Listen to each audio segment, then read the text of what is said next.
গল্পনির ওয়াইটি present আমাদের আজকের গল্প গৌরী প্রসন্নর ভয়ঙ্কর বিপদ। তারানাথের কাছে এসেছিলেন একজন খদ্দের, নাম গৌরী প্রসন্ন মিত্র। তিনি সম্প্রতি এক বিপদে পড়েছেন তার স্ত্রীকে নিয়ে। তার স্ত্রীর মধ্যে এক প্রকার অস্বাভাবিকতা তিনি লক্ষ্য করেছিলেন। স্ত্রীর ওই রকম অমূলক আচরণে তিনি সত্যিই খুব ভয় পেয়ে যান। মেয়েকে নিয়ে ওনার এক ছাদের নিচে বসবাস করা দুর্বিষহ হয়ে উঠেছিল। রাত্রির দিকে যত সব উপদ্রব বৃদ্ধি পায়, যার ফলে একাধিকভাবে উনি শঙ্কিত হন। আর তার মেয়ের প্রতি স্ত্রীর কেমন কুনজর পড়ে। সাধের মেয়েকে সর্বদাই আগলে রাখেন তার মা। তবু অজানা আশঙ্কার ভয়ে গৌরী প্রসন্নবাবু কিন্তু মোটেও তার কাছে ঘেঁষতে দেন না। তারানাথ ওনার বাড়িতে যান এবং ব্যাপারটা উপলব্ধি করেন। কি সেই ঘটনা যা তারানাথের মতন একজন তান্ত্রিক মানুষকেও বিচলিত করে ফেলেছিল?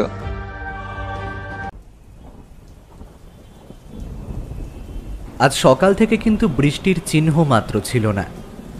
আমি আর কিশোরী যেই রাস্তায় নামলাম, তারপরে ফোঁটা ফোঁটা বৃষ্টি পড়তে শুরু করল। আকাশে কালো মেঘ জমেছিল, সেই কথা সত্যি। তবে আমরা ভেবেছিলাম হয়তো তারানাথের বাড়িতে যাওয়ার পরেই বৃষ্টি নামবে। কিন্তু রাস্তায় নামতেই যখন বৃষ্টিটা এসে পড়ল, তখন বাধ্য হয়ে ট্রামে উঠতে হলো। ট্রামে করে মঠ লেনে যখন পৌঁছলাম, তখন বৃষ্টি বেশ ভালোই শুরু হয়েছে। একবার ভাবলাম কিছুক্ষণ দাঁড়িয়ে যাই, তারপরেই মনে হলো থাক, এই বৃষ্টি এখন কমবে না। তাই সামান্য ভিজতে ভিজতে তারানাথের বাড়ির দিকে রওনা দিলাম। বাড়ির সামনে গিয়ে দেখতে পেলাম আবার আগের মতো দেওয়াল লাগানো সাইনবোর্ডটা হেলে পড়েছে। তবে এই বৃষ্টির মধ্যে সাইনবোর্ড ঠিক করার ইচ্ছে আর থাকলো না। তাই তাড়াতাড়ি গিয়ে তারানাথের বাড়ির দাওয়ায় উঠতেই দেখতে পেলাম তারানাথ একটা পুঁথি বার করে পড়তে শুরু করেছে। আমাদের ওভাবে ভিজতে ভিজতে ঢুকতে দেখে তারানাথ বলল, সকাল থেকেই দেখছিলাম ছাগল তাড়ানো বৃষ্টি শুরু হয়েছে। আমি ভাবলাম তোমরা বোধহয় বৃষ্টিতে আর বেরোবে না, তাই পুঁথিটা বার করে একটু পড়তে শুরু করেছিলাম। তা তোমরা যখন এসেই পড়েছ, ভালো করেছো, বসো। যদিও আমাদের সে সময়ে বসতে বলার প্রয়োজন ছিল না তারানাথের, কারণ আমরা ততক্ষণে তক্তাপোষের ওপর গুছিয়ে বসে পড়েছি। সেই সাথেই মাথায় এসে লাগা অল্প বৃষ্টির জল ঝাড়তে শুরু করেছি দেখে তারানাথ ঘরে গিয়ে একটা গামছা এনে আমাদের দিল। গামছা দিয়ে মাথা মুছে গা হাত পা কোনো রকমে মুছে নিয়ে গুছিয়ে বসার পরে কিশোরী বলল, ঠাকুরমশাই, এই বৃষ্টিতে ভিজে ভিজে কিন্তু আপনার কাছে এসেছি। আজ কিন্তু একটা জমিয়ে গল্প না বললে ছাড়বো না কিন্তু। আরে আগে দুদণ্ড শান্ত হয়ে বসো তো, তারপর না হয় গল্প হবে। সব সময় কি গল্প বলতে ভালো লাগে? আজ বরং গল্প থাক না।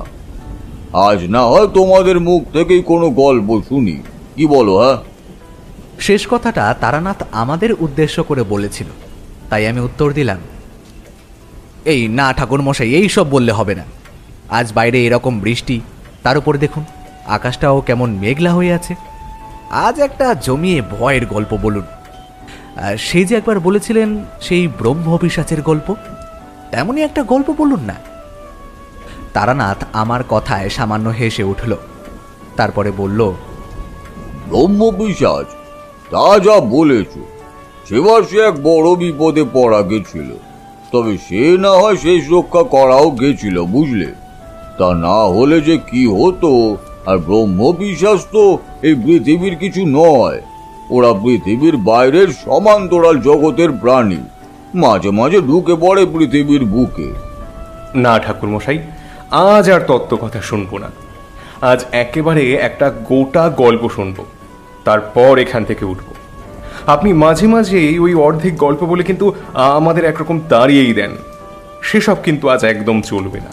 তোমাদের তাড়িয়ে দিলে চলবে কি করে? তোমরা ছাড়ার কে আছে বলো দেখিনি? এখন তো প্রতিদিন বড় একটা হাত দেখার খদ্দেরও ঠিক মতো জোটে না। তোমরা এলে রোববারের সকালটা বেশ ভালোই কাটে, গল্প গুজব করি, বেশ মনটাও ফুরফুরে হয়ে যায়। তা তোমরা সেসব বুঝবে কেন? তোমাদের তো খালি গল্প আর গল্প। আমার বলা কাহিনীগুলোকে গল্প বলো কেন? সেসব তো আমার জীবনের অভিজ্ঞতা নাকি?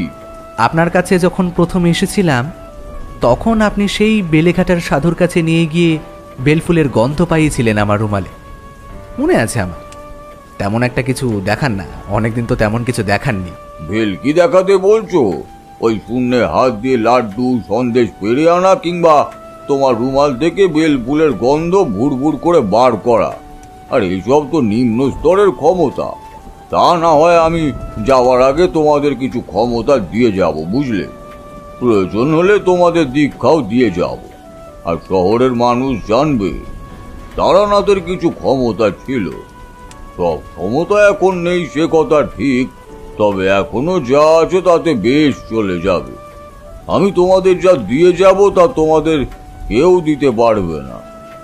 তারানাথ যখন এমন কিছু কথাবার্তা বলে তখন মনে হয় মানুষটা আমাদের বড্ড আপন করে নিয়েছে।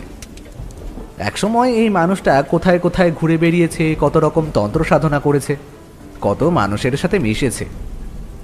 আর আজ কলকাতা শহরের মটলেনের একটা ঘুপচি ঘরের মধ্যে সে পড়ে থাকে। তার বাড়ির সামনে আগে ঝুড়ি ঝুড়ি গাড়ির লাইন থাকত, আর এখন দিন মানে একটা খদ্দেরও জোটে না।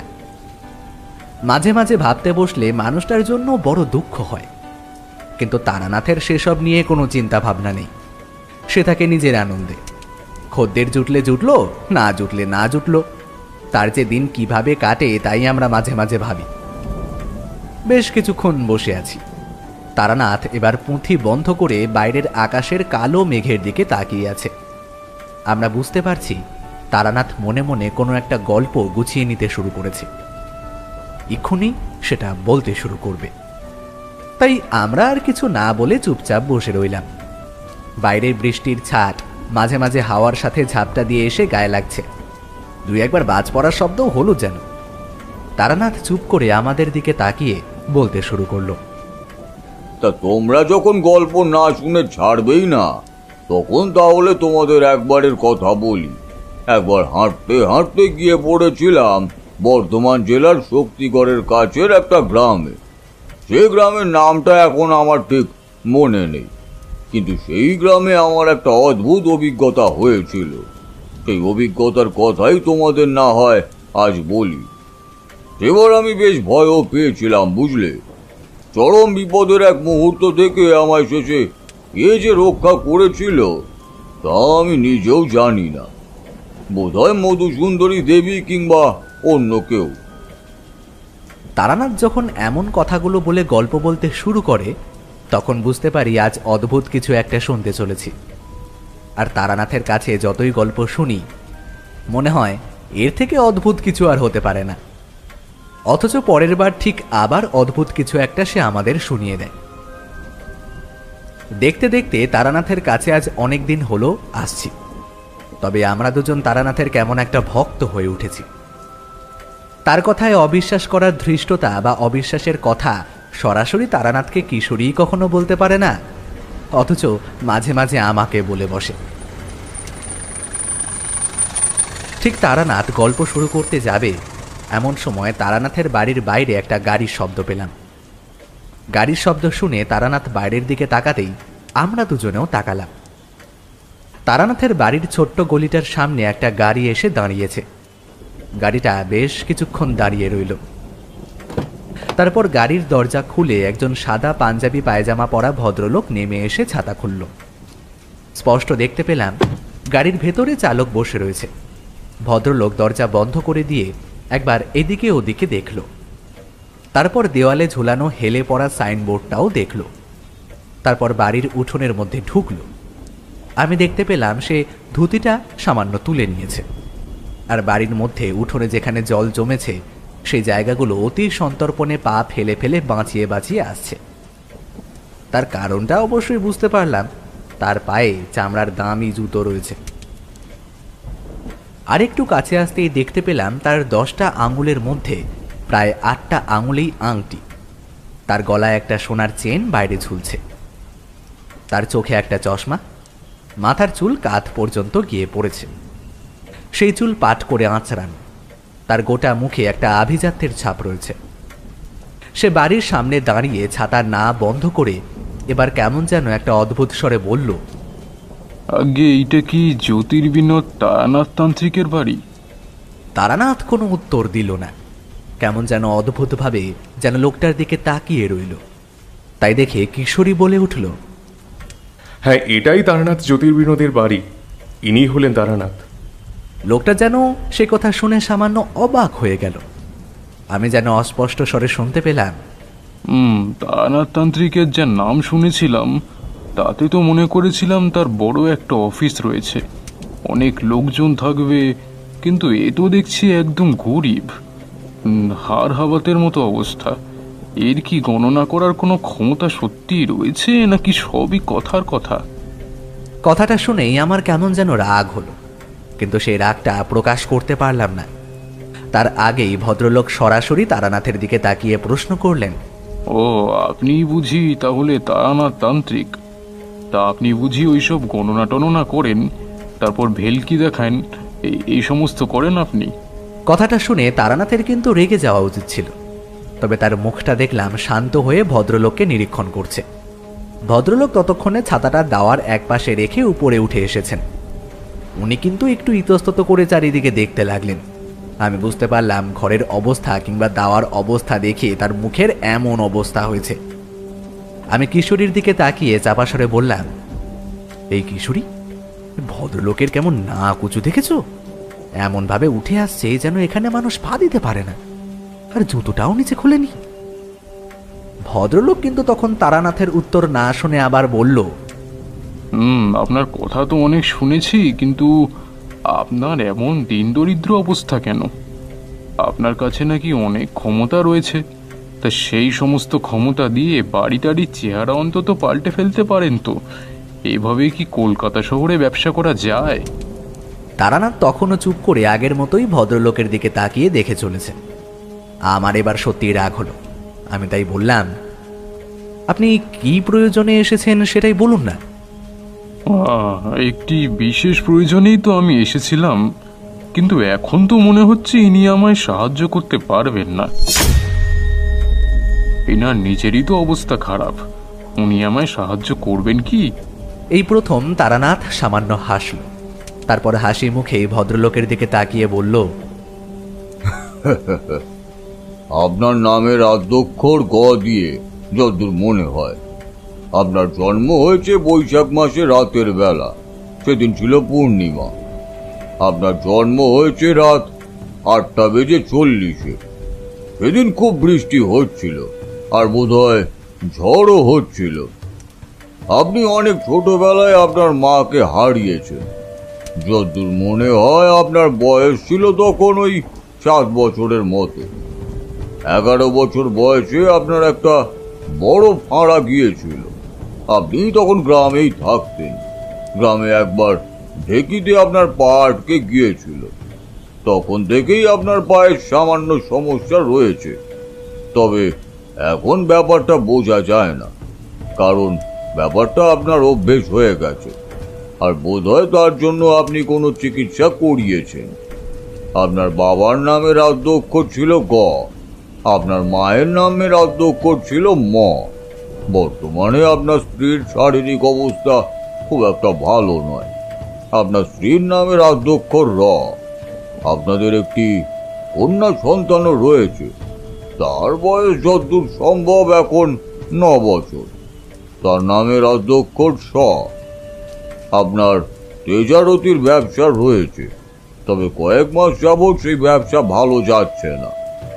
সম্প্রতি যতদূর মনে হয় মাসখানেকের মধ্যেই আপনি অনেক অর্থ লোকসান করেছেন, তবে সেই লোকসান আপনার ব্যবসার পেছনে নয়, অন্য কোনো একটা কারণ। বেশ কিছুদিন ধরে আপনার রাতের ঘুম ভালোভাবে হচ্ছে না। আপনার বাড়িতে কোনো একটা সমস্যা চলছে, তবে সেই সমস্যা অতি সাধারণ কিছু নয়। আপনার বাবা মারা গেছেন আজ থেকে প্রায় 5 বছর আগে। আপনার বাড়িতে আপনি, আপনার স্ত্রী, আপনার মেয়ে ছাড়া আর কেউই থাকে না। সম্প্রতি আপনার বাড়িতে কোনো কাজের লোক কাজ করতেও চায় না, কোনো একটা ভয়, যতদূর মনে হচ্ছে। আর তারানাথকে আর কিছু বলতে হলো না। তার আগেই ভদ্রলোক চামড়ার জুতো জোড়া বাইরে বৃষ্টির মধ্যে খুলে এলো।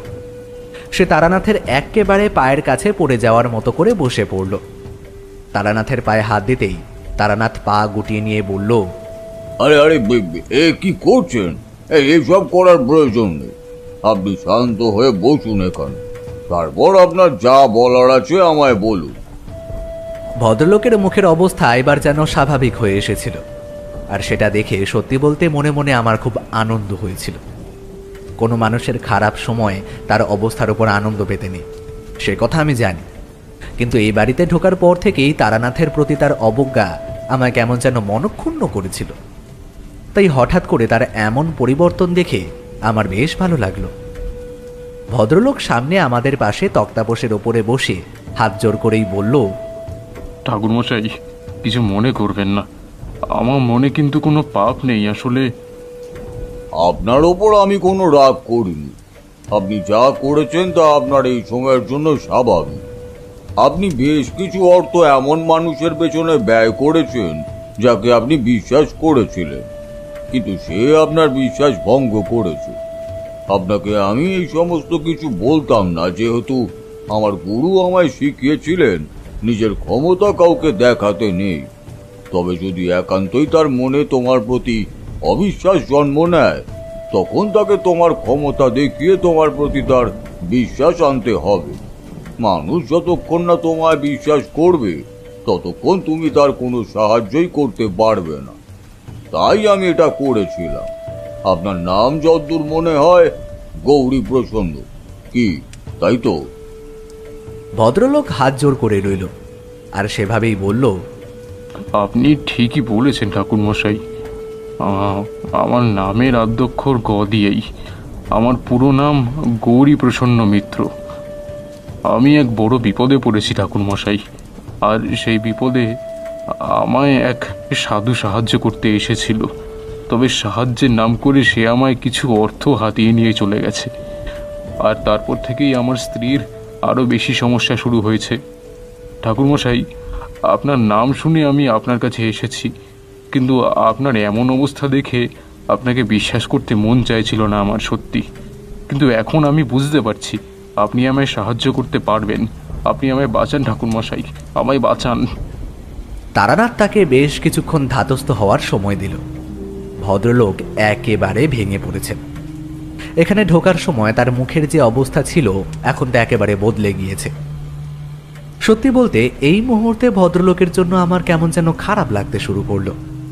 ভদ্রলোক বেশ কিছুক্ষণ বসে নিয়ে তারপরে বলল, ঠাকুরমশাই, কোথা থেকে বলতে শুরু করব বুঝতে পারছি না। আসলে আমাদের গ্রামে একটা বাড়ি রয়েছে। সেই গ্রামের বাড়ি থেকে কয়েক বছর আগে আমি শহরে চলে এসেছি। গ্রামের জমি জমা আর আমাদের যা জমানো অর্থ ছিল, সেই সমস্ত দিয়েই এখানে একটা তেজারতির ব্যবসা খুলে বসেছি। ভগবানের আশীর্বাদে সেই ব্যবসা ভালোই চলছিল ঠাকুরমশাই। সেই ঘটনার কথা বলবো, যেই ঘটনার কথা বলবো সেইটা কয়েক বছর আগের কথা। আপনি ঠিকই বলেছেন, আমার মেয়ের বয়স 9 বছর। সব কিছুই ভালোভাবে চলছিল ঠাকুরমশাই, কিন্তু মাস দুয়েক থেকে হঠাৎ আমার স্ত্রীর শরীর খারাপ হতে শুরু করেছে। আমি অনেক ডাক্তার বুদ্ধি দেখাই, কিন্তু কিছুতেই কিছু হয় না। সে কেমন অদ্ভুত আচরণ করতে থাকে ঠাকুরমশাই। বাড়িতে কাজ ভালোভাবে করতে চায় না, সারাক্ষণ নিজের ঘরে বসে থাকে। মেয়েটিকেও তার কাছে আসতে দেয় না। সারা দিন ঘরের দরজা জানলা সব বন্ধ করে বসে থাকে। তার ঘরে ঢুকতে মাঝে মাঝে আমার তো কেমন ভয় ভয় করে ঠাকুরমশাই। তার ঘরে গেলেই কেমন একটা অদ্ভুত অনুভূতি হয় আমার। মনে হয় যেন শরীরটা ভারী হয়ে আসছে, চারপাশটা কেমন যেন অদ্ভুত হয়ে গেছে। আর সবসময় বলে নাকি তার ঘরের মধ্যে কতগুলো কাক ঘুরে বেড়াচ্ছে। সেই কাকের চিৎকারে নাকি সে বারবার শুনতে পায়। দুটো হাত দিয়ে কান চেপে ঘরের মধ্যে বসে থাকে। সে যখন একা থাকে তখন কিন্তু এই সমস্ত কিছু হয় না। আমি কিংবা অন্য কেউ তার ঘরে গিয়ে ঢুকলেই তার মধ্যে এমন চঞ্চলতা শুরু হয়। আবার মাঝে মাঝে সে স্বাভাবিক হয়ে যায়, বাড়ির বাইরে আসে, নিজের মতো কাজ করে না, মেয়ের সাথে কথাবার্তা বলো, আবার হঠাৎ করেই তার মধ্যে এমন পরিবর্তন চলে আসে। ঠিক কবে থেকে এমনটা হয়েছে বলো তো? এই দেখো, এই তুমি বলে ফেললাম, কিছু মনে করো না। আসলে তুমি আমার থেকে অনেকটাই ছোট তো, তাই। ঠাকুরমশাই, আমি আপনার ছেলের বয়সী, আপনি আমায় তুমি বলতে পারেন, তবে আপনাকে কিন্তু আমায় এই সমস্যা থেকে উদ্ধার করতেই হবে ঠাকুরমশাই। সে তুমি আগে আমায় সবটা খুলে বলো, তারপর তো আমি দেখবো যে কি ব্যবস্থা করা যায়। ব্যাপারটা ক্রমে এমন হয়ে দাঁড়িয়েছে যে আমার মেয়েও এখন তার মায়ের কাছে যেতে ভয় পায়। তার কাছে গেলে সে এখন চিৎকার করে মেয়েকে দূরে সরিয়ে দেয়। একবার এমন হয়েছে, মেয়ে কাঁদতে কাঁদতে তার ঘরে গিয়ে ঢুকেছে। আমি ঘরের বাইরে দরজার কাছে দাঁড়িয়ে রয়েছি। মেয়েটা তার বিছানার উপর উঠে তার কোলের কাছে ঘেঁষতে যাবে, ঠিক একটা ধাক্কা দিয়ে মেয়েটাকে ঘরের মেঝের মধ্যে ফেলে দিয়েছে। বিশ্বাস করবেন না ঠাকুরমশাই, মেয়েটার মাথাটা আরেকটু হলে দেওয়ালে গিয়ে ধাক্কা খেত, তাহলে যে কি হতো তা আমি ভেবেই শিউরে উঠছি। আমি সেদিন একটু জোরেই চিৎকার করে স্ত্রীকে বকাবকি করেছিলাম, কিন্তু তা শুনে সে কাঁদতে শুরু করলো। দেখতে দেখতে চোখের সামনে বউটা কেমন শুকিয়ে যাচ্ছে ঠাকুরমশাই। কিচ্ছু খায় না, কিচ্ছু করে না, একভাবে ঘরের বিছানার মধ্যে পড়ে থাকে। আমি যদি ঘরের চাদর কিংবা বিছানা বদলাতে চাই, তাহলে ও আমার দিকে তেড়ে আসে। ঘরের দরজা জানলা খুলতে দেয় না। আজ প্রায় মাস দুয়েক হয়ে গেল ঠাকুরমশাই, এমনভাবেই চলছে। প্রথম প্রথম ব্যাপারটা এত বাড়াবাড়ি রকমের ছিল না। তখন ডাক্তার বুদ্ধি দেখাতে পারতাম কিংবা বাইরের কাউকে এনে এ বিষয়ে কথা বলতে পারতাম, কিন্তু এখন আর সেসব করতে পারি না ঠাকুরমশাই। কেমন একটা ভয় ভয় দিন কাটাই ঠাকুরমশাই। একটা দিনের কথা বলি, তাহলে হয়তো আপনি বুঝতে পারবেন। সে অনেক আগের কথা ঠাকুরমশাই। তখন আমরা এক ঘরেই থাকি। একদিন রাতের বেলা হঠাৎ কোনো একটা কারণে আমার ঘুম ভেঙে গেছে। ঘুম থেকে উঠে দেখি আমার বউ বিছানার ওপর উঠে বসে আছে। গোটা ঘরে কোনো আলো নেই, অথচ ঘুমোতে যাওয়ার আগে আমরা একটা ছোট আলো জ্বালিয়ে ঘুমাই। আমি ঘুম থেকে উঠে কোনো রকমে চোখ কচলাতে কচলাতে জিজ্ঞেস করলাম, কি হয়েছে, এত রাতে জেগে বসে আছো কেন, ঘুম আসছে না? তার কথার কোনো উত্তর নেই দেখে আমি বিছানায় উঠে তার দিকে তাকাতেই দেখতে পেলাম সে কেমন অদ্ভুতভাবে বিছানার ওপর উবু হয়ে বসে আছে। তার বসে থাকার ভঙ্গিটা দেখে মনে হলো যেন কোনো এক বয়স্কা মহিলা বিছানার ওপর বসে অদ্ভুতভাবে দুলছে। গোটা ঘরে কোনো আলো নেই। জানালা দিয়ে বাইরে থেকে সামান্য যেটুকু আলো আসছে, তাতে তার দিকে তাকাতেই আমি ভয় পেয়ে সে একটু দূরে সরে গেলাম ঠাকুরমশাই। এক সমর্থ নারী বিছানার ওপর বয়স্ক মহিলার মতো বসে সামনে পেছনে দুলতে দুলতে অস্পষ্টভাবে কি যেন বলে চলেছে। আমাদের দুজনের মাঝখানে তখন আমার মেয়ে ঘুমোতো। মেয়েটার বোধহয় কোনোভাবে ঘুম ভেঙে গিয়েছিল। সে ঘুম থেকে উঠে তার মায়ের এই অবস্থা দেখে চিৎকার করে ওঠে। ঠাকুরমশাই, আমি তাকে জড়িয়ে ধরে বিছানার ওপর বসে আবার প্রশ্ন করি, কি হয়েছে তোমার, অমন করছো কেন, শরীর খারাপ করলো নাকি? সে কোথায় সেই প্রথমবারের মতো সে আমার দিকে ঘুরে তাকায় ঠাকুরমশাই। আমি স্পষ্ট দেখতে পাই তার দুটো চোখ কেমন যেন লাল হয়ে আছে। অমন লাল চোখ আমি কখনো দেখিনি ঠাকুরমশাই। কেউ যদি খুব নেশা করে থাকে কিংবা কারোর চোখে যদি লাল রং ঢেলে দেওয়া হয়, তাহলে যেমন লাল হয়ে থাকবে তেমনি লাল। আপনি হয়তো বুঝতে পারবেন, কারণ অন্ধকারে সেই লাল রং আমি স্পষ্টভাবে দেখতে পেয়েছি। আর তার দুটো চোখ যেন অদ্ভুতভাবে জ্বলছে, আর সেভাবেই সে আমাদের দিকে তাকিয়ে অদ্ভুতভাবে সামনে পেছনে দৌড়ে চলেছে। আর তার সাথে সাথেই কেমন একটা অদ্ভুত গন্ধ চারপাশে আমি পাই। সেদিন ভয় আর সেই ঘরে আমি মেয়েকে নিয়ে ঘুমোতে পারিনি। মেয়েকে ঘর থেকে নিয়ে অন্য ঘরে এসে ঘুম পাড়ানোর চেষ্টা করি। মেয়ে আমার ভয় পেয়ে কাঁদতে শুরু করেছিল। কাঁদতে কাঁদতে সে এক সময় ঘুমিয়ে পড়তে তাকে অন্য ঘরের বিছানায় শুয়ে রেখে আমি আবার সেই ঘরে ঢুকতে গিয়ে দেখি ঘরের দরজা বন্ধ। ঘরের ভেতর থেকে আমার বউয়ে অস্পষ্টভাবে কথাবার্তার আওয়াজ পাচ্ছিলাম আমি। যেন মনে হচ্ছিল সে ঘরের মধ্যে কারোর সাথে কথা বলছে, অথচ সেই ঘরে সে ছাড়া আর কারোর থাকার কথা নয়।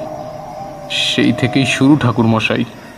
হঠাৎ হঠাৎ তার ঘরের দরজা বন্ধ হয়ে যায়। তখন প্রাণপণে চেষ্টা করেও সেই ঘরে ঢোকা যায় না। আবার আপনার থেকেই সেই দরজা কখনো যেন খুলে যায়, কিন্তু জানলা সবসময় বন্ধ থাকে ঠাকুরমশাই। একরকম বলতে গেলে আমি আর আমার মেয়ে অন্য ঘরে থাকার ব্যবস্থা করে নিয়েছি। বাড়িতে কোনো কাজের লোক থাকতে চায় না ঠাকুরমশাই। এমন ভয়ানক অবস্থার মধ্যে কে আর থাকতে চাইবে? টাকার চেয়ে তো প্রাণের মায়া বড়। আর সেই যে সাধকের কথা বললে, যে এসেছিল তোমার বাড়িতে, তার কথা ছাড়ুন ঠাকুরমশাই, সে একেবারে ভণ্ড এক সাধক। একদিন ঘরের মধ্যে বসে রয়েছি, মন মেজাজ এমনিতেই ভালো নেই। সেদিন বউয়ের শরীর সামান্য ভালো ছিল। সে ঘরে বসে নিজের মনে রয়েছে, খাওয়া দাওয়া করেছে, চুপচাপ বসে রয়েছে। তখন সেই সাধক এসে উপস্থিত হয়। সে আমায় বলল সে নাকি বুঝতে পেরেছে আমার বউয়ের ওপর কেউ একটা কালো জাদু করেছে, তাই সে আমার বউকে সেই অবস্থা থেকে বার করতে পারে। আমার অবস্থা বুঝতে পারছেন তো ঠাকুরমশাই? আমি তখন যে যা বলে তাই স্বীকার করে বসি। আমি শুধু এই অবস্থায় একটা সঠিক সমাধান খুঁজছিলাম, তাই তার কথায় বাড়িতে একটা পুজোর আয়োজন করলাম। সে নিজের মতোই রাতের বেলা আমার বাড়ির উঠোনে সমস্ত কিছু করলো। সেই পুজোর জন্য সে বেশ কিছু টাকাও নিল। তারপর আমার বউয়ের কপালে সেই পুজোর একটা লাল সিঁদুরের টিপ এঁকে দিয়ে চলে গেল। একটা ব্যাপার ঠাকুরমশাই, সেই টিপ আমার বউয়ের কপালে পড়াতেই সে কিন্তু কেমন শান্ত হয়ে এসেছিল, ঘুমিয়ে পড়েছিল। আমি ভেবেছিলাম হয়তো সব কিছু ঠিক হয়ে গেল, কিন্তু পরদিন সকালে ঘুম থেকে উঠেই সেই যে কে সেই, মনে হলো যেন আগের থেকে বেশি অশান্ত হয়ে উঠেছে আমার স্ত্রী। তার সেই রুদ্র রূপের সামনে আমি নিজে গিয়ে দাঁড়ানোর বা কিছু বলার সাহস করে উঠতে পারিনি। ঠাকুরমশাই, তারপর থেকে তার ঘরের দরজা বন্ধ হয়েই থাকে। সে কিছুই খায় না ঠাকুরমশাই, এমনকি জল পর্যন্ত খায় না। অথচ তার শরীর শুকিয়ে যাওয়া ছাড়া আর কোনো সমস্যার লক্ষণ মাত্র নেই। গোটা বাড়িটা কেমন যেন হয়ে আছে ঠাকুরমশাই। একটা ব্যাপার আমি লক্ষ্য করেছি, বাড়িতে কোনো পাখি আর বসে না। আগে সকালে কাক বসতো মাঝে মাঝে, ছোটোখাটো কোনো পাখি বাড়ির কাছে এসে বসতো, এখন সেটাও আর বসে না। বাড়ির সামনে কয়েকটা গাছ শখ করে লাগিয়েছিলাম। একদিন সকালে উঠে দেখি সেই গাছগুলো কেন যেন মরে গেছে। গোটা বাড়ির ওপর যেন কোনো এক কালো ছায়া পড়েছে ঠাকুরমশাই। ঠাকুরমশাই, আমি কিছু বুঝতে পারছি না কি করা উচিত। আপনি যদি আমার সাহায্য করেন তাহলে আমার আর কিছুই করবার থাকবে না। আপনি যদি আমায় সাহায্য না করেন তাহলে আমার আর কিছুই করবার থাকবে না ঠাকুরমশাই। চোখের সামনে একটা মানুষকে তারানাথের সামনে এভাবে ভেঙে পড়তে দেখে আমি আর কিশোরী একবার একে অপরের মুখ চাওয়াচাওয়ি করলাম। বুঝতে পারছিলাম ভদ্রলোক সত্যিই একটা বড় সমস্যায় রয়েছে, কিন্তু তারানাথ যেন চিন্তিত মুখে তার দিকে তাকিয়ে আছে। তারপর এক সময় বলল, তোমার বাড়িতে একবার যাওয়ার প্রয়োজন। এভাবে তোমার মুখের কথায় কোনো কিছুই বোঝা সম্ভব নয়। তোমার স্ত্রীর সাথে যা হয়ে চলেছে তাতে কোনো একটা অশুভ শক্তি কিংবা অন্য কোনো শক্তির প্রভাব যে রয়েছে তা বুঝতে পারছি, তবে সেটা সামনে থেকে দেখা দরকার। হ্যাঁ ঠাকুরমশাই, আপনি চাইলে আমার সাথে আসতে পারেন। আমি আপনাকে নিয়ে গেলে মনে একটু বলও পাবো। তা তো ঠিক আছে, তবে আমার সাথে কিন্তু এই দুজনও যাবে। আসলে এরা আমার বড় কাছে, এদের না নিয়ে আমি একা একা যাব তা আমার মোটেই ভালো লাগবে না। তাতে তোমার কোনো আপত্তি নেই তো? প্রায় 1 হাত জিভ কাটার মতো অবস্থা করে ভদ্রলোক বলল, এই সে কি কথা ঠাকুরমশাই, আপনার কাছের মানুষ মানে তো আমারও কাছের মানুষ। প্রথমে এখানে এসে আমি যা ব্যবহার করেছি তার জন্য আমি সত্যিই দুঃখিত। আপনাদেরকেও বলছি, মনে কোনো পাপ নেবেন না। আমি কিন্তু আসলে আমার খারাপ পরিস্থিতির কারণে এতটা উত্তেজিত ছিলাম, তাই দুর্ব্যবহার করে বসেছিলাম। বুঝতেই পারছেন তো, আমার মাথা ঠিক নেই, যেরকম সময় চলছে। সত্যি বলতে আমাদের খারাপ লাগছিল, তাই কিশোরী বলল, আপনার খারাপ সময় আপনি না হয় দুটো কথা বলে ফেলেছেন, তাতে যদি রাগ করে বসে থাকি তাহলে কি চলে? চলুন আপনার বাড়িতে গিয়ে দেখা যাক আপনার বিপদটা কি। আমরা তো রয়েছি, আপনি চিন্তা করবেন না। আর আপনি ঠিক মানুষের কাছে এসেছেন, তারানাথ তান্ত্রিক থাকতে আপনাকে ভাবতে হবে না। ভদ্রলোকের মুখে এবার সামান্য হাসি দেখা গেল। আমি বুঝতে পারছিলাম ভদ্রলোক ভেঙে পড়ার মুহূর্তে খড়কুটোর মতো তারানাথকে আঁকড়ে ধরতে চাইছে। আমিও ভাবছিলাম তারানাথ যদি ভদ্রলোকের এই সমস্যার সমাধান করতে পারে তাহলে তার যেমন একটা সুবিধে হয়, তার সাথে সাথে আমরাও তারানাথের ক্রিয়াকলাপ আরও একবার নিজের চোখের সামনে দেখতে পারব। তারানাথ কিন্তু আমাদের বসতে বলল আর নিজে ঘরের ভেতরে গিয়ে ঢুকল। তারপর যখন বেরিয়ে এলো তখন দেখতে পেলাম তার কাঁধে একটা কাপড়ের ঝোলা।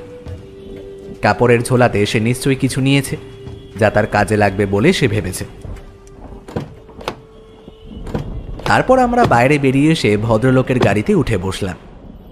ভদ্রলোক বসেছেন চালকের পাশে আর আমরা উঠে বসলাম। পেছনের সিটে 3 জন। গাড়িটা বেশ বড়, আমাদের বসতে কোনো অসুবিধেই হলো না। সামনে থেকে ভদ্রলোক বলে উঠলেন, তাহলে চলি ঠাকুরমশাই। চলো চলো, এই তাড়াতাড়ি চলো, একটু পরেই আবার বৃষ্টি জোরে নামতে শুরু করবে।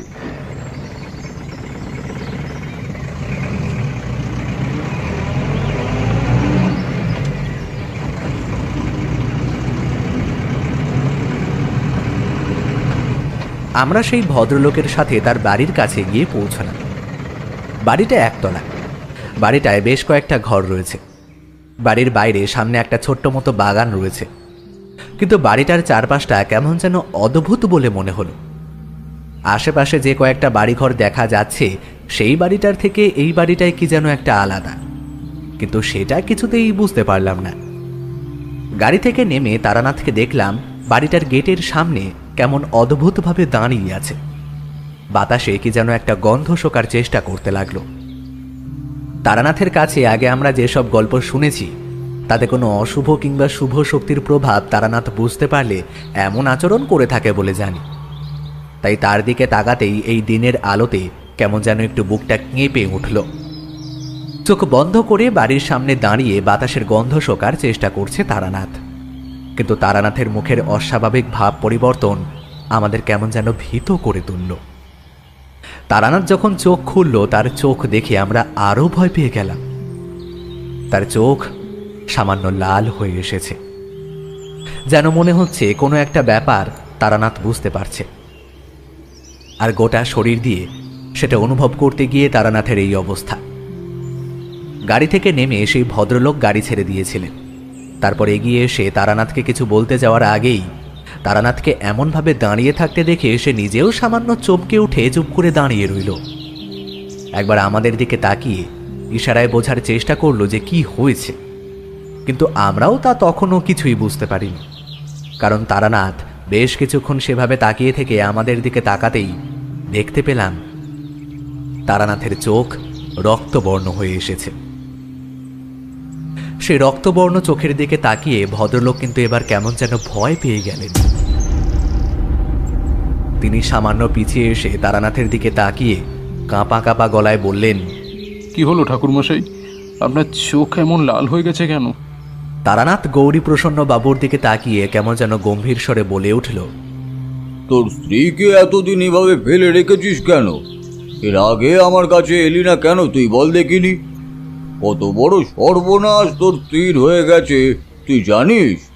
তোকে যদি আমি এখন বাঁচাতে না পারি তাহলে কি হবে বল দেখিনি? তারানাথের কথায় ভদ্রলোক ভয়ে স্তম্ভিত হয়ে পড়লেন। তার সাথে আমরাও চমকে উঠলাম, কারণ তারানাথকে এভাবে কথা বলতে আমরা এর আগে কখনো শুনিনি।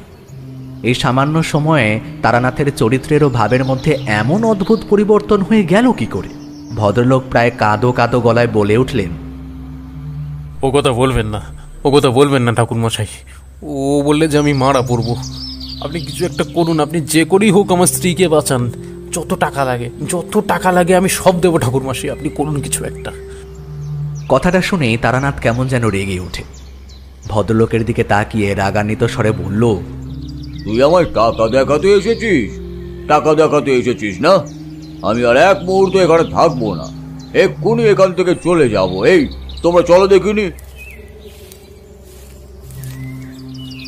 কথাটা বলে তারানাথ কেমন যেন হেঁটে সেই বাড়ির কাছ থেকে বড় রাস্তার দিকে এগিয়ে যেতে লাগলো। আমরা দুজন অবাক হয়ে গেলাম। আমি কিশোরীর দিকে তাকিয়ে তারানাথের পিছু পিছু হাঁটতে শুরু করলাম। ভদ্রলোক কেমন যেন হতভম্ব হয়ে গিয়েছিল। সেও তারানাথের পিছু পিছু মিনতি করতে করতে বেশ খানিকটা এগিয়ে এলো। রাস্তার মোড় ঘুরে বাড়িটা আড়াল হতেই হঠাৎ তারানাথ দাঁড়িয়ে পড়ল। তারপরে বলল, তোমরা ওখানে দাঁড়িয়ে অমন বললাম বলে কিছু মনে করো না। এবার কিন্তু এই কথা শুনে আমরা আরো অবাক হয়ে গেলাম। তারানাথ এসব কি করছে? ভদ্রলোকও আমাদের মতো অবাক হয়ে গিয়েছিলেন। তিনি বললেন, কি হয়েছে বলুন তো ঠাকুরমশাই? তোমার বাড়িতে কোনো একটা শক্তি বড় শক্তভাবে বাসা বেঁধেছে, তাকে সহজে তাড়ানো যাবে না। তোমার বাড়িতে এখন ঢুকলে চলবেও না। তোমার বাড়িতে ঢুকতে হবে সন্ধে নেমে আসার পরে, সে সময় তার প্রভাব আরো বেশি হবে। এখন তোমার বাড়িতে ঢুকলে বেশি কিছু বোঝা যাবে না, বুঝলে? তবে একবার বাড়িতে ঢুকতে পারলে ভালো হতো, সবকিছু ভালোভাবে বোঝা যেত। তারানাথ রাস্তার মধ্যে দাঁড়িয়ে কি সব চিন্তা করতে লাগলো। আমি আর কিশোরী এগিয়ে গেলাম। আমি বললাম, বলছি দিনের আলোতে একবার বাড়ির ভেতরে ঢুকে ওনার স্ত্রীকে আপনি দেখে আসলে ভালো হতো না? তারপর না হয় যা ব্যবস্থা করার তারপরে করতেন। আপনি ওনাকে দেখে না আসা পর্যন্ত ভদ্রলোক কিন্তু মনে মনে শান্তি পাবেন না। ভদ্রলোকের মুখ দেখে মনে হলো আমার কথাটা তার মনোপুত হয়েছে। তারানাথ আরও কিছুক্ষণ ভাবল, তারপরে আবার সেই বাড়ির সামনে এগিয়ে গেল। কিন্তু বাড়ির ভেতরে ঢোকার আগে দেখতে পেলাম হঠাৎ ডান হাতটা মুখের সামনে এনে বিড়বিড় করে কি যেন মন্ত্র পড়ল। তারপর হাতটা নিজের শরীরে একবার বুলিয়ে নিল। তারপর সেই একইভাবে মন্ত্র পড়ে আমাদের তিনজনের গায়েও হাত বুলিয়ে দিল। আমরা বুঝতে পারলাম তারানাথ আমাদের সবার দেহ বন্ধন করে দিল। তারপর বাড়ির ভেতরে তারানাথ পা রাখতে একটা আশ্চর্য ব্যাপার ঘটল। এই দিনের আলোতে কোথা থেকে যেন অনেকগুলো কাক ডেকে উঠল। আমরা দেখতে পেলাম বাড়ির পেছনের দিক থেকে কতগুলো কাক আকাশের দিকে উড়ে গেল। তবে সেই কাকগুলোর ডাক যেন বড়ই তীক্ষ্ণ। তাদের ডাক যেন আমাদের কানে এসে ঢুকতে লাগলো। আমি বাধ্য হয়ে কানের উপর হাত চাপা দিলাম। বেশ কিছুক্ষণ সেই কাকগুলো বাড়ির আশেপাশে ঘুরতে ঘুরতে চিৎকার করতে লাগলো। তারপর হঠাৎ করে একদিকে উড়ে চলে গেল। তারানাথ একভাবে সেদিকে বেশ কিছুক্ষণ তাকিয়ে রইল। তারপর বাড়ির ভেতরে পা রাখতেই তারানাথের গোটা শরীরটা কেমন যেন কেঁপে উঠল। এবার দেখতে পেলাম তারানাথের চোখ বন্ধ হয়ে রয়েছে। চোখ বন্ধ অবস্থায় শান্ত গলায় সে বলল, দক্ষিণ কোণের ঘরে তোমার স্ত্রী রয়েছে কি, তাই তো? হ্যাঁ ঠাকুরমশাই। এরপর কিন্তু আর কোনো কথা বলল না। তারানাথ সোজা বাড়ির ভেতরে ঢুকতেই ভদ্রলোক এগিয়ে গিয়ে ঘরের দরজা খুলে দিলেন। ঘরের ভেতর থেকে একটা ছোট্ট মেয়ে বাইরে বেরিয়ে এলো। আমরা বুঝতে পারলাম এটাই ভদ্রলোকের সেই মেয়ে। মেয়েটার চোখে মুখে ভয়। ভদ্রলোক মেয়েটাকে জড়িয়ে ধরে কোলে তুলে নিলেন। তারপর আমরা সবাই মিলে দক্ষিণের সেই ঘরের দিকে এগিয়ে যেতেই ঘরের ভেতর থেকে চিৎকার ভেসে আসতে লাগলো, চলে যা তোরা, যে এসেছিস চলে যা, না হলে কিন্তু ক্ষতি করে দেব, তোদের সবার ক্ষতি করে দেব। তারানাথ এগিয়ে গিয়ে ঘরের দরজায় একটা ধাক্কা দিল, কিন্তু ঘরের দরজা খুলল না। মনে হলো দরজাটা ভেতর থেকে বন্ধ। তারানাথ একবার পেছনের দিকে তাকালো। আমরা তিনজন তারানাথের পেছনে দাঁড়িয়ে রয়েছি। কিন্তু এতক্ষণ ধরে যা ঘটে চলেছে তাতে আমাদের মনের ভেতরটায় সামান্য ভয় দেখা দিতে শুরু করেছে।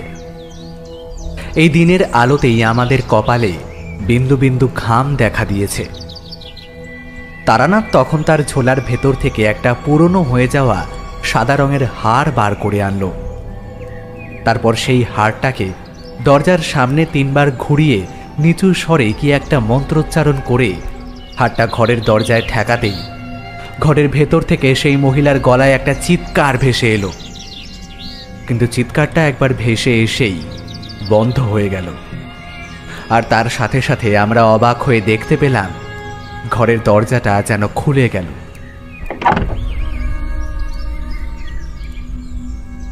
কিন্তু স্পষ্ট দেখতে পেয়েছি একটু আগে পর্যন্ত দরজাটা বন্ধ ছিল। ঘরের ভেতর এই দিনের আলোতে সামান্য অন্ধকার, আর তার সাথে ঘরের দরজা খুলতে একটা কেমন যেন উদ্ভট গন্ধ আমাদের নাকে এসে ধাক্কা দিল। কোনো ঘরে যদি মানুষ না থাকে, সেই ঘরটা একভাবে বন্ধ থেকে যায় অনেক দিন, তাহলে সেই ঘর থেকে যেমন গন্ধ ভেসে আসার কথা তেমনই গন্ধ ভেসে আসতে লাগলো। তাছাড়া আরও একটা গন্ধ ভেসে আসছিল, যেটা ঠিক স্বাভাবিক বলে মনে হচ্ছিল না। একটা খারাপ গন্ধ, যে গন্ধটা বলে বর্ণনা করা যায় না।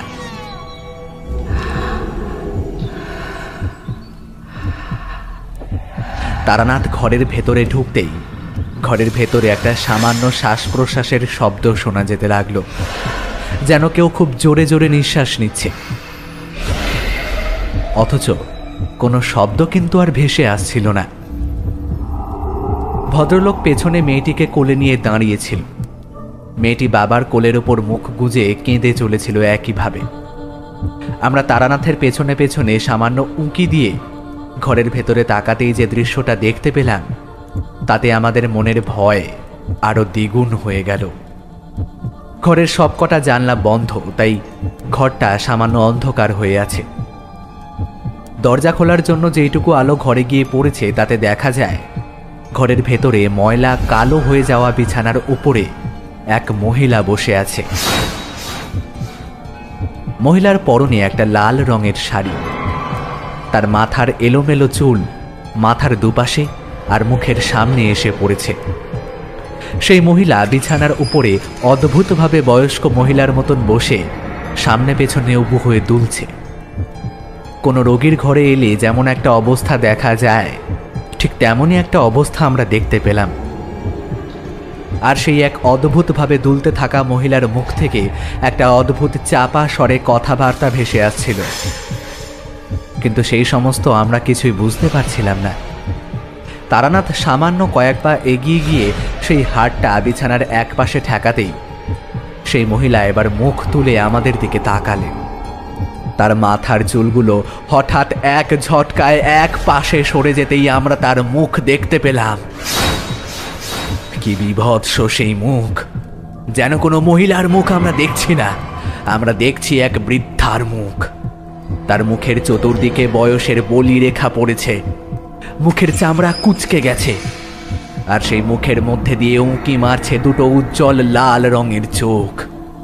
সেই অদ্ভুত মুখটা দেখে তারানাথ এক মুহূর্তের জন্য ভয় পেয়ে এক পা সরে এসেছিল, আর সেই সরে আসার জন্যই বোধ হয় সেই মহিলা এবারে হেসে উঠলেন। এমন বিভৎস হাসি আমরা জীবনে কখনো শুনিনি।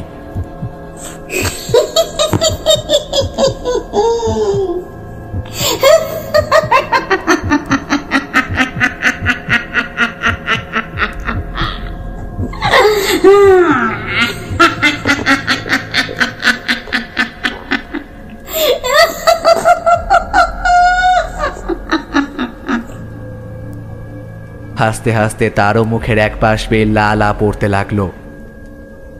তারপর এই অল্প আলোতে দেখতে পেলাম তার বিছানার সামনের কাপড়টা সামান্য ভিজে গেছে। এবার বোঝা গেল তার মুখের লালা পড়ে সামান্য বিছানাটুকু ভিজে গেছে। একটা দুর্গন্ধ আর সেই বিভৎস ভয়ঙ্কর মুখ দেখে আমরা কয়েক পা পিছিয়ে এসেছিলাম। একমাত্র তারানাথ ঘরের ভেতরে ছিল। ঠিক সেই সময় ঘরের দরজাটা আপনা আপনি বন্ধ হয়ে গেল।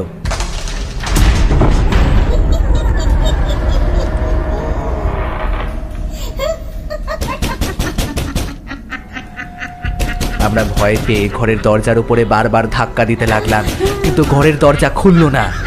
সেই বদলে সেই হাসিটা আরো বেড়ে উঠতে লাগলো। একটা প্রবল ভয় আমাদের আচ্ছন্ন করে ফেলেছিল। ভদ্রলোক চিৎকার করে বলে উঠলেন, ঠাকুরমশাই, ও ঠাকুরমশাই, কি হলো আপনার? তার চিৎকার শুনে তার কোলে থাকা মেয়েটি যেন আরো জোরে জোরে কাঁদতে শুরু করলো। সে এক ভয়ঙ্কর অবস্থা। ভদ্রলোকের চিৎকার, তার সাথে মেয়েটির কান্না এবং ঘরের ভেতর থেকে ভেসে আসা সেই মহিলার হাসি, আর এই সমস্ত কিছু ছাড়িয়ে আরো একটা অদ্ভুত শব্দ আমরা শুনতে পেলাম। বাড়ির বাইরে সেই কাকগুলো আবার জড়ো হতে শুরু করেছে। তাদের বিভৎস কর্কট স্বরে চিৎকার যেন আশপাশটা মুখরিত করে তুলতে লাগলো। দরজার উপর আমি আর কিশোরী প্রাণপণে আঘাত করে চলেছি। বারবার মনে হচ্ছে তারানাথের যদি কোনো ক্ষতি হয়ে যায়। আমরা জানি তারানাথ সাধনায় অনেক শক্তি পেয়েছে, তাছাড়া তার উপর মধুসুন্দরী দেবীর আশীর্বাদ রয়েছে। কিন্তু এই দিনের বেলায় এমন একটা পরিস্থিতিতে পড়ে কোনো মানুষ কি ঠান্ডা মাথায় থাকতে পারে? বেশ কিছুক্ষণ এইভাবে সময় কেটে যাওয়ার পরে ঘরের দরজাটা আবার আপনা আপনি খুলে গেল। আমরা দেখতে পেলাম সেই মহিলা তখনও বিছানার উপরে একইভাবে বসে রয়েছে, আর তারানাথ দরজা দিয়ে বাইরে বেরিয়ে আসছে। তারানাথের মুখে চিন্তার ভাব। তারানাথ একটাও কথা না বলে বাইরে বেরিয়ে এসে দরজাটা বাইরে থেকে বন্ধ করে দিয়ে ভদ্রলোকের দিকে তাকিয়ে বলল, তোমার মেয়েটিকে সামান্য সময়ের জন্য তার ঘরে রেখে আসো, তোমার সাথে আমার কিছু কথা আছে। ভদ্রলোক মেয়েটিকে ঘরে রেখে দরজা বন্ধ করে বাইরে এলো। মেয়েটি তখনও কেঁদে চলেছে। আমরা বুঝতে পারছিলাম তাকে ঘরে রেখে আসাতে ভদ্রলোকের আপত্তি ছিল, কিন্তু তারানাথ হয়তো এমন কিছু বলবে যেখানে তার থাকাটা ঠিক নয়। আমরা বারান্দার কাছে চেয়ার টেনে নিয়ে চারজনে বসলাম। তারপর তারানাথ বেশ কিছুক্ষণ চুপ করে থেকে বলল, দেবী ধূমাবতীর নাম শুনেছ? ভদ্রলোক অবাক হয়ে তারানাথের দিকে তাকিয়ে বলল, নামটা শোনা শোনা বলে মনে হচ্ছে ঠাকুরমশাই, কিন্তু কোথায় যে শুনেছি সেটা ঠিক মনে করতে পারছি না। সে কথায় তারানাথ যেন অবাক হলো। সেভাবেই বলল, সত্যি শুনেছ? কিন্তু সে কথা তো তোমার শোনার কথা নয়। দেবী ধূমাবতীর কথা আছে 10 মহাবিদ্যায়, তাছাড়া তো আর কোথাও তোমার শোনার কথা নয়। না ঠাকুরমশাই, আমি শুনেছি যতদূর মনে পড়ছে আমার, আমাদের গ্রামে ধূমাবতীর একটা মন্দির আছে। আমাদের গ্রামের শ্মশানের কাছে ধূমাবতীর মন্দির রয়েছে বটে। যতদূর মনে হয় একটা কাকের ওপর ধূমাবতীর মূর্তি বসে রয়েছে। তার কথায় তারানাথের চোখ বড় বড় হয়ে এলো। সে যেন চিন্তিত স্বরে বলল, একটা কথা বলো তো আমায় গৌরী প্রসন্ন, তুমি কি মাস 2 আগে কিংবা তার আগে কখনো গ্রামের বাড়িতে গিয়েছিলে? হ্যাঁ ঠাকুরমশাই, ঠিক বলেছেন। আমি গ্রামের বাড়িতে একবার গিয়েছিলাম। তখন আমার স্ত্রী আর মেয়েকে নিয়ে গিয়েছিলাম সেখান থেকে ফিরে আসার কয়েকদিন পর থেকেই আমার স্ত্রীর এমন অবস্থা। আপনি বললেন বলে আমার মনে পড়ল। সর্বনাশ! তোমার সেই গ্রামের বাড়িতে তোমার স্ত্রী কি এমন কিছু করেছিল যাতে দেবী ধূমাবতী কিংবা অন্য কেউ তার উপর রুষ্ট হতে পারে? তোমার কি এমন কিছু মনে হয়? সে তো ঠিক বলতে পারবো না ঠাকুরমশাই, তবে আমাদের গ্রামের শ্মশানে একটা অদ্ভুত ঘটনা ঘটেছিল। হ্যাঁ, সেই কথাটা আপনাকে বলি, তবে যদি আপনার কোনো সুবিধা হয়। এ কথা বলে ভদ্রলোক বলতে শুরু করলেন। আমরা 3 জনে চুপ করে বসে তার কথা শুনতে লাগলাম। আমাদের গ্রামের বাড়িটা প্রত্যন্ত গ্রামে। সত্যি কথা বলতে কি, সেদিকে এখনো বিজলিবাতি গিয়ে পৌঁছয়নি। গ্রামের বাড়িতে যখন আমরা গিয়েছিলাম ঠিক তারপরেই আমাদের গ্রামের পাশের বাড়ির একজন মারা যায়। তখন তাদের সবাইকে নিয়ে আমরা শ্মশানে গিয়েছিলাম। শ্মশানটা আমাদের বাড়ি থেকে খানিকটা কাছেই বলা যেতে পারে, আর সেই কারণে আমার সাথে আমার স্ত্রীও গিয়েছিল। তবে বউ শ্মশানের মধ্যে একদমই যায়নি, এক কোণে একটু দূরে দাঁড়িয়েছিল। সেই শ্মশানে এক সন্ন্যাসী থাকত। সেই সন্ন্যাসী নাকি আবার সব সাধনা করত। সেই সন্ন্যাসী কোনোভাবে আমার স্ত্রীকে দেখতে পেয়েছিল ঠাকুরমশাই। তারপর সেই সন্ন্যাসী আবার আমার বাড়িতে এসে হাজির হয় সে তারপর আমার স্ত্রীর সাথে একবার দেখা করতে চায়। আমি যতই তাকে বলি দেখা হবে না, ততই সে বারবার আমায় একই কথা বলতে থাকে। শেষে আমি একটু বিরক্ত হয়ে তাকে তাড়িয়ে দিই। তখন সে বলে যায় তাকে অপমান করার প্রতিশোধ সে নেবে। তারপর একদিন রাত্রে ঘরের মধ্যে শুয়ে রয়েছি, হঠাৎ মনে হলো আমার স্ত্রী ঘর থেকে বেরিয়ে বাইরে চলে যাচ্ছে। প্রথমে মনে করলাম প্রাকৃতিক কোনো কারণে হয়তো বাইরে যাচ্ছে, কিন্তু বেশ কিছুক্ষণ হয়ে যাবার পরেও যখন বউ আমার ঘরে এলো না, তখন আমার কেমন সন্দেহ হলো। আমি বাইরে বেরিয়ে পড়লাম। আগেই বলেছি বাড়ি থেকে শ্মশানটা খুব একটা বেশি দূরে নয়। বাইরে বেরোতেই আমার কেমন যেন মনে হলো বউ আমার বাড়ির মধ্যে নেই, বাইরে কোথাও গেছে। চারিদিকে অন্ধকার ঠাকুরমশাই। আমার হঠাৎ করেই কেন জানি না সেই সাধুর কথা মনে পড়ে গেল। মনে মনে ভয় পেলাম। সাধুদের অনেক ক্ষমতা থাকে, তারা অনেক কিছু করতে পারে। সেই সাধুকে আমি বাড়ি থেকে তাড়িয়ে দিয়েছি। আমি বেশ খানিকটা ভয় পেয়ে হাঁটতে হাঁটতে সেই শ্মশানের দিকে যেতে শুরু করলাম। বেশ খানিকটা এগিয়ে যেতেই এই শিয়ালের ডাক শুনতে পেলাম। গ্রামের দিকে শ্মশান মানে সেই আপনি বুঝতে পারছেন ঠাকুরমশাই, সে কত ভয়ঙ্কর। এখানে ওখানে মানুষের হাড় গোড় পড়ে আছে, এমনকি অর্ধেক পুড়ে যাওয়া মৃতদেহ মাঝে মাঝে মানুষ ফেলে রেখে পালিয়ে যায়। আমি বেশ খানিকটা শ্মশানের কাছে এগিয়ে গেছি। দেখতে পেলাম শ্মশানের দিক থেকে একটা নিভিয়ে আসা চিতার ধোঁয়া তখনও উড়ে চলেছে। শ্মশানের একটা জায়গায় সামান্য আগুন জ্বলতে দেখতে পেলাম। আর সেটা দেখতে পেয়েই আমার মনে ধারণা হলো আমার স্ত্রী সেদিকেই গেছে। মনের মধ্যে একটা ভয় আর একটা রাগ নিয়ে শ্মশানের ভেতর পা রাখতেই আমার গোটা শরীরটা কেমন যেন কেঁপে উঠল। আমার মনে হলো শ্মশানের আশেপাশে কেউ যেন আমাদের দেখছে, অথচ তাদের আমি দেখতে পাচ্ছি না। গ্রামের দিকে এসব অশরীরীর কথা অনেকেই বলে থাকে। ঠাকুরমশাই শহরে বাস করি তো, তাই সেসব বুঝতে পারবো না, কিন্তু গ্রামের দিকে পড়লে তখন সেসব কথাই বিশ্বাসযোগ্য হয়। আমারও তাই মনে হচ্ছিল।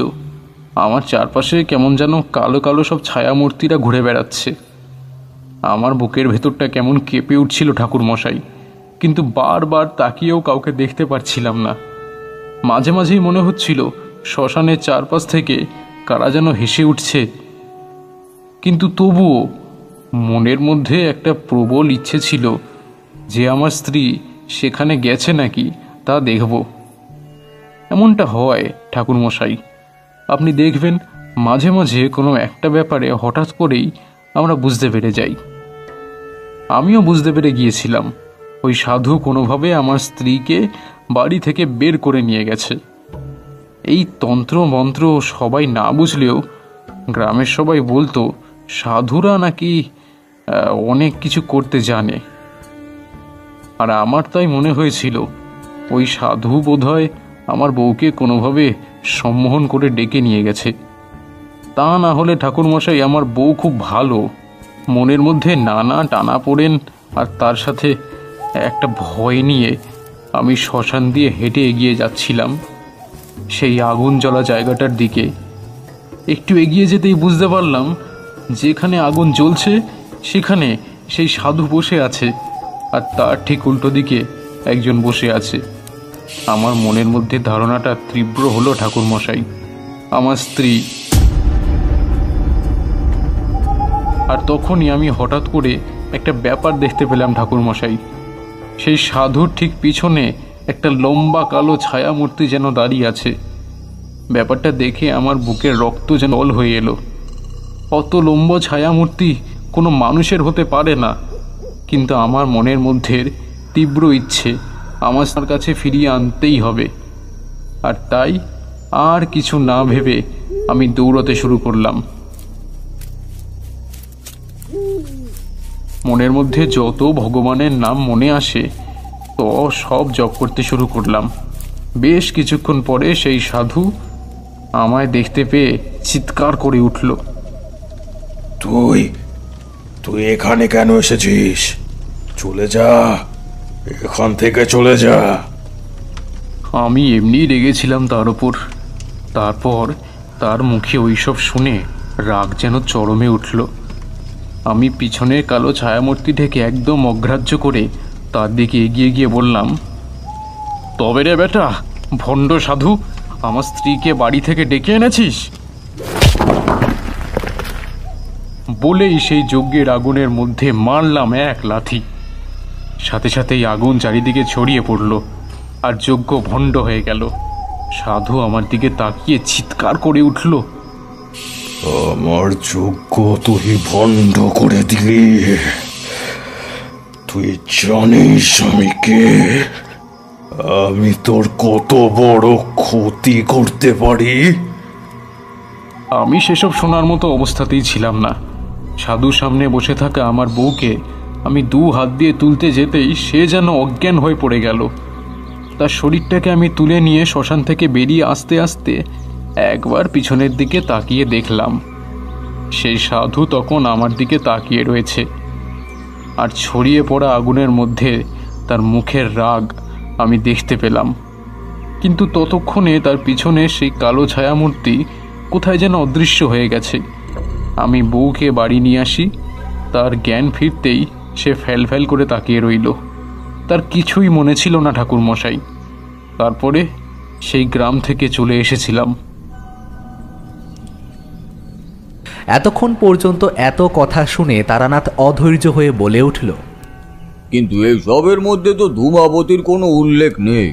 সেই সাধুকে তুমি রুষ্ট করেছিলে, তাই সেই সাধু হয়তো তোমার বাড়িতে আবার এসেছিল তোমার বউয়ের ক্ষতি করার জন্য। আর সেখানে এসেই বুঝতে পেরেছে তোমার বউয়ের উপরে ধূমাবতীর আক্রোশ পড়েছে, তাই সে হয়তো তার প্রভাব আর একটু বাড়িয়ে দিয়ে গেছে। আমি সেটা তার ঘরে গিয়ে বুঝতে পেরেছি, কিন্তু দেবী ধূমাবতী তোমার বউয়ের উপর রাগ করলো কেন, সেটাই আমি বুঝতে পারছি না। আমাদের ধূমাবতীর মন্দির রয়েছে ঠাকুরমশাই। আমার স্ত্রী সেই গ্রামে মন্দির দেখতে একদিন গিয়েছিল, তবে সেখানে কিছু হয়েছিল কিনা সে কথা আমি বলতে পারবো না। তারানাথ বেশ কিছুক্ষণ বসে চিন্তা করল, তারপরে বলল, দেখো গৌরী প্রসন্ন, তোমার স্ত্রীকে সম্পূর্ণ সুস্থ করা আমার হাতে নেই। আমি সামান্য কিছু ক্রিয়া করে তোমার স্ত্রীকে বশে রাখতে পারবো। তাকে সম্মোহন করে আমি তার এই ভয়ানক অবস্থা থেকে তাকে বিরত করে রাখতে পারবো। কিন্তু তোমায় গ্রামে একবার ফিরে যেতেই হবে। তোমার গ্রামের সেই মন্দির থেকে তোমায় সেই দেবীর পায়ে ছুঁয়ে একটা সিঁদুর নিয়ে আসতে হবে। এই সিঁদুর তোমার স্ত্রীর কপালে ছুঁয়ে দিতে পারলেই সে সুস্থ হয়ে যাবে আমার মনে হয়। কোনোভাবে বিপদ কাটানোর ওই একটাই রাস্তা রয়েছে।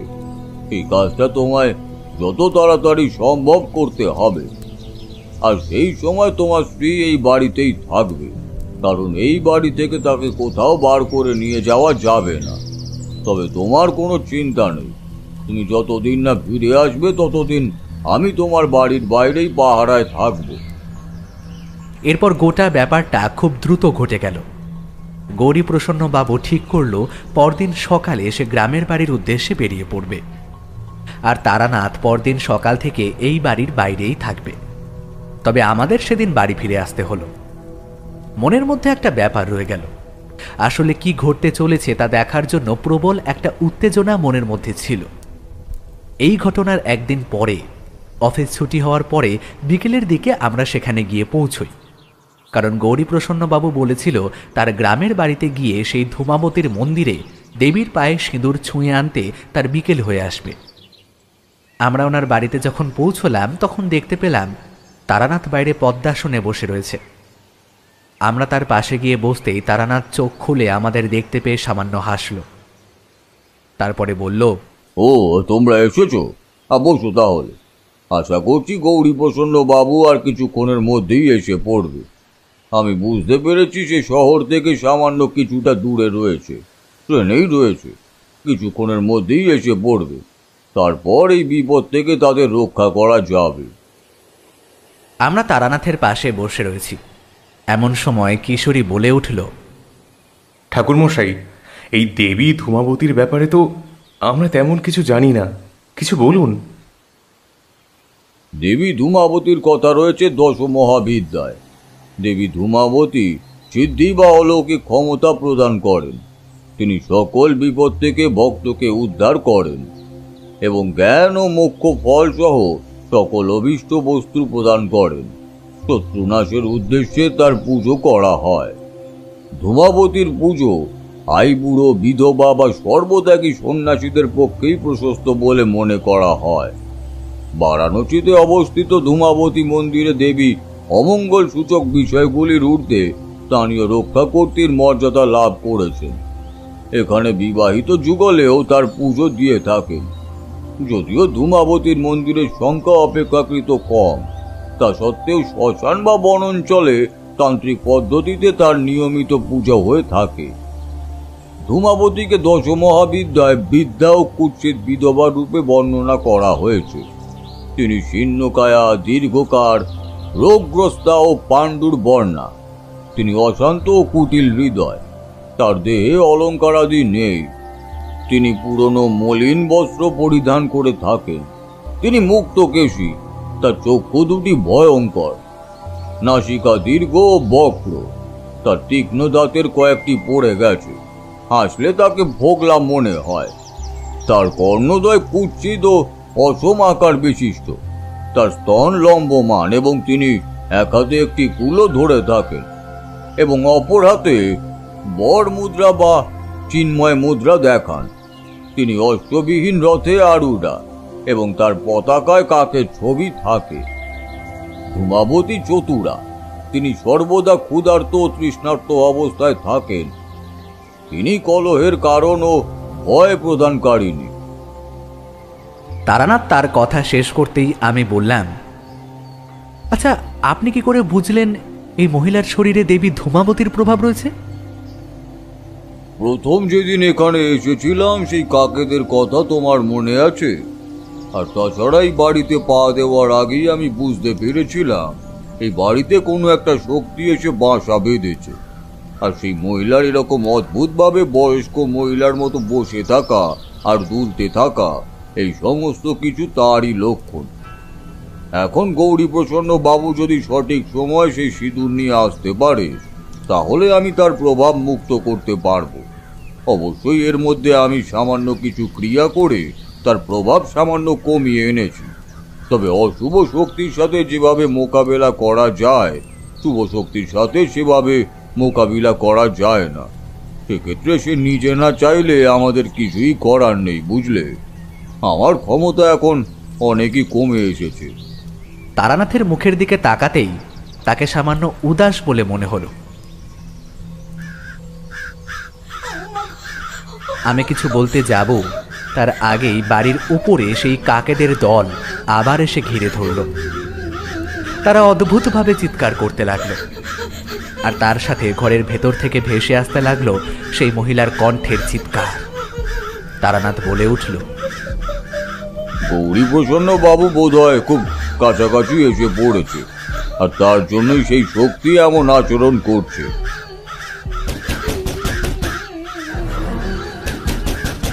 মহিলার ঘরের দরজা বোধহয় বাইরে থেকে বন্ধ ছিল।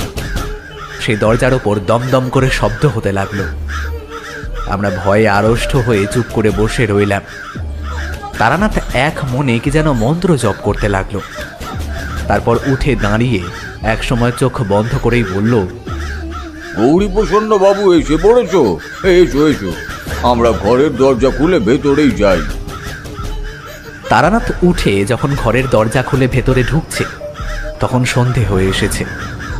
চারপাশে সামান্য অন্ধকার, আর সেই কাকেদের ডাকের সাথে মহিলার মাঝে মাঝে চিৎকার গোটা পরিবেশটা কেমন যেন ভয়ঙ্কর করে তুলেছে। এরকম পরিস্থিতিতে কিছুক্ষণের মধ্যে এসে পৌঁছল গৌরীপ্রসন্ন বাবু। তার চোখে মুখে ক্লান্তির ছাপ। সে তার মেয়েকে পাশের একটা বাড়িতে প্রতিবেশীর কাছে রেখে গিয়েছিল। গৌরীপ্রসন্ন বাবু বাড়ির ভেতরে ঢুকতে ঢুকতেই বলল, ঠাকুরমশাই, আমি বুঝতে পেরেছি কেন দেবী ধূমাবতী আমার স্ত্রীর ওপর রুষ্ট হয়েছে। গ্রামে গিয়ে শুনতে পেয়েছি আমার স্ত্রী একদিন অশুচি পোশাকে সেই দেবীর মন্দিরে প্রবেশ করে দেবীর মূর্তি ছুঁয়েছিল, আর সেই কারণেই তার উপর এমন দেবীর প্রভাব পড়েছে। এই কথা বাড়িতে না গেলে আমি জানতে পারতাম না ঠাকুরমশাই। আর সময় নেই গৌরীপ্রসন্ন বাবু, যত দেরি করবে তত তোমার স্ত্রীর ক্ষতি হবে। এক্ষুনি চলো, এই সিঁদুরটা তোমার স্ত্রীর কপালে পরিয়ে দিতে হবে, তাহলেই সমস্ত বিপদ কেটে যাবে। এক্ষুনি এসো। ঘরের দরজার উপর তখনও দমদম শব্দ হয়ে চলেছে। তারানাথ ঘরের ভেতরে ঢুকেই উচ্চস্বরে কি একটা মন্ত্রোচ্চারণ করতে করতে বারান্দার এক পাশে রাখা ঝোলার ভেতর থেকে সেই মরার হাড় বার করে এনে ঘরের দরজায় 3 বার ঠেকাতেই ভেতর থেকে একটা আর্ত চিৎকার বেরিয়ে আসলো।